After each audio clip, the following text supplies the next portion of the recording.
Check out the ass on that. Wait, that's a dog.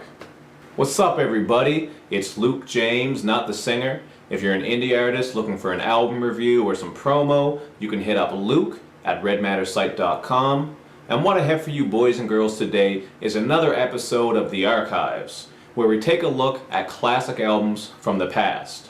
And today, we're taking a look at Snoop Doggy Dogg's first album, Doggystyle, which was released in 1993 and really helped bring that G-Funk and West Coast sound to the forefront.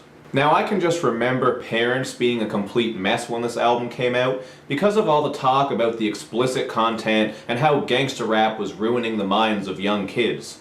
And even though we all weren't allowed to have this tape or CD, someone in the neighborhood would have it, and then we'd just all dub it off of them anyway. And not only was the music on this album explicit, Doggystyle is also well known for the explicit comics in the liner notes, where we see a cartoon Snoop Dogg doing all kinds of gangsta shit, like smoking weed and putting a foot in a bitch ass. But let's get right down and into the music. Every track on here was produced by Dr. Dre, and the first single was Who Am I, also known as What's My Name. This track set the world on fire and borrowed from George Clinton's song Atomic Dog. And to this day, whenever I hear this song, my neck just automatically gets to snapping because the beat has this really nice bubbling bass. It also has a catchy hook that immediately got caught in everybody's head. And the video was pretty cool too, because it had a bunch of people transforming on some Animorphs type of shit, if you remember those books. And for that time, in the early 90s, that was pretty crazy for special effects. And the video also had dogs smoking, gambling, and doing other human things, which is hilarious, because dogs aren't people. They can't do that. Another one of the major singles from this album was Gin and Juice, and this one just has that definitive G-Funk West Coast sound. This track had everybody rolling down the street, smoking Indo and sipping on gin and juice, and of course, we had our mind on our money and our money on our minds. And we used to walk uphill both ways too, goddammit. Just like Who Am I, Gin and Juice also had a classic video where Snoop Dogg was left as a homeboy alone. And fun fact, well, not really that fun because I don't know how many of you are Bow Wow fans, but Little Bow Wow is one of the kids at the start of the video jumping up and down on the couch. This album was also very well known for its skits. We got introduced to the radio station W Balls with DJ Easy Dick and Saul T Nuts. And of course, there was the classic skit where Snoop Dogg was a young boy in the classroom who told his teacher that he wanted to be a motherfucking hustler. And she better ask somebody. That skit flowed into the deep piano-laced song G's and Hustlers, and in an interview with MTV, Snoop Dogg said that that entire song was freestyled, which is actually pretty crazy since it's a good song. But DJ Easy Dick kicks off one of my favorite rap songs of all time, which obviously would make it one of my favorite songs on this album. I'm talking about Ain't No Fun with Nate Dogg, Corrupt, and Warren G. Now, I don't go to the club anymore, but back when I used to, this was one of the songs that I loved to get the DJ to play, and then me and my friends would just sing along to it and act a fool. Ain't No Fun is just such a fun, funky, and nasty track, and Nate Dogg's hook and verse on this are just legendary.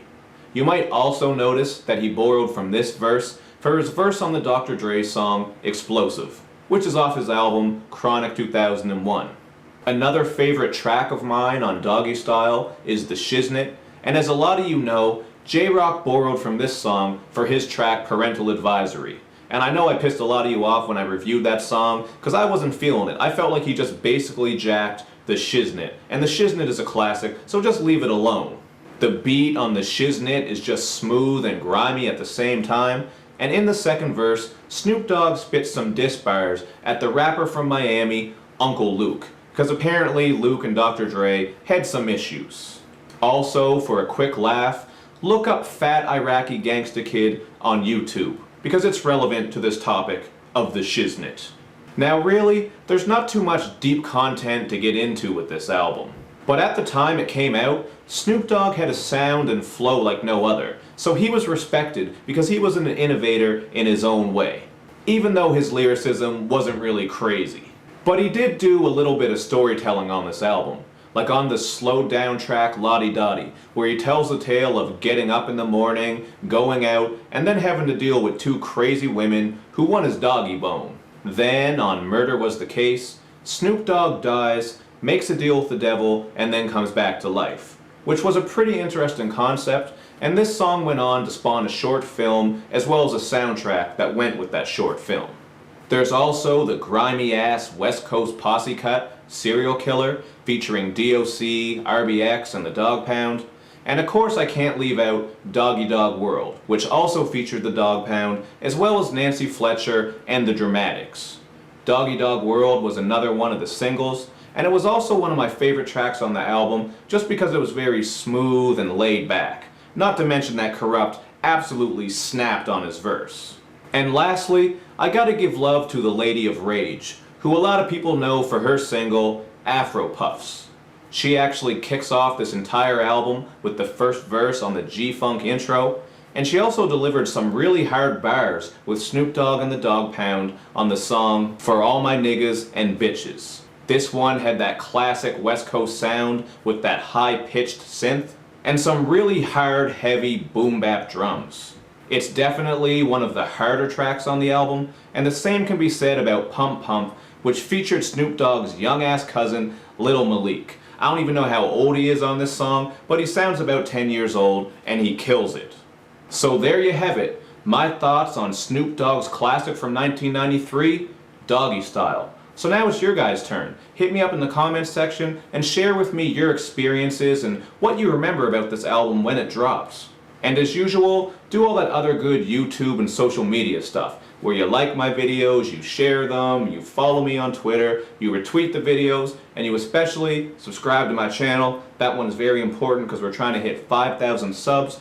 Thank you for watching, everybody. I'll see you next time. The next Archives review will be for Games Documentary, so that'll be fun.